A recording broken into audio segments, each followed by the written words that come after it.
අපේ පුංචි දෝනිට නමක් තෝරන්න වෙලාව නේද?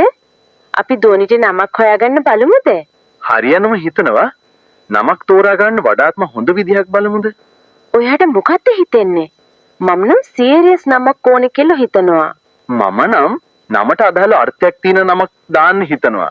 එහෙනම් YouTube එකෙන් බලමුද? ඔව් ඒක හොඟයි. නිසංකේස් YouTube එකේ නම් ටිකක් බලමු.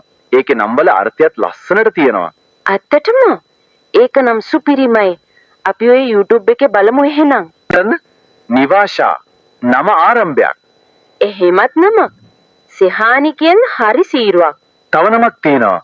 රේෂිනී සරසන ආලෝකය කියලා. වටිනවා. නමින්ම ආලෝකයක් තියෙනවා වගේ නේද? නිසංකේස් YouTube එකේ නම් එකතු කරනකොටම අර්ථයත් එක්ක දාලා තින්නේ. ඒක තමයි අනිවාර්යයෙන්ම බලන්න ඕන හේතුව. ඕ නේද? මේ නම තෝරගන්න එක නිකම්ම නෙවෙයි. අර්ථය දෙකලා සිංහල අකුරට ගැලපෙන නමක්ම ගලපා ගන්න ඕන. නම කියන්නේ දරුවගේ ගතිගුණය පවා හැඳින්විය හැකි දෙන්නේ. ඒ නිසා නිසංකේස් YouTube එක වගේ විශ්වාසවන්ත තැනක්ම බලන්න. ඇත්තටම හොඳයි. අපි නම්බල ලිස්ට් එක පරීක්ෂා කරලා නම් දෙක තුනක් ලියාගෙන යමුද? හරි.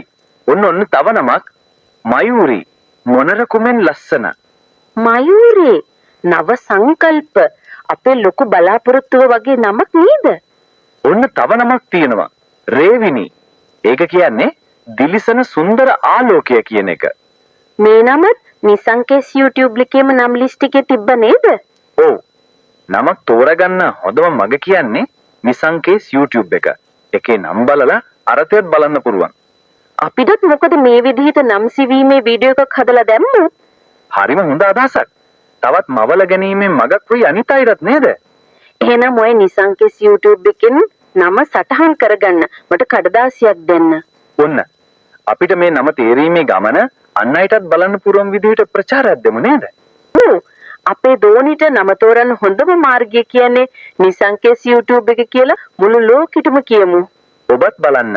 ඔබත් හොයන්න. නිසංකේස් YouTube. මොකද්ද? නිසංකේස් YouTube.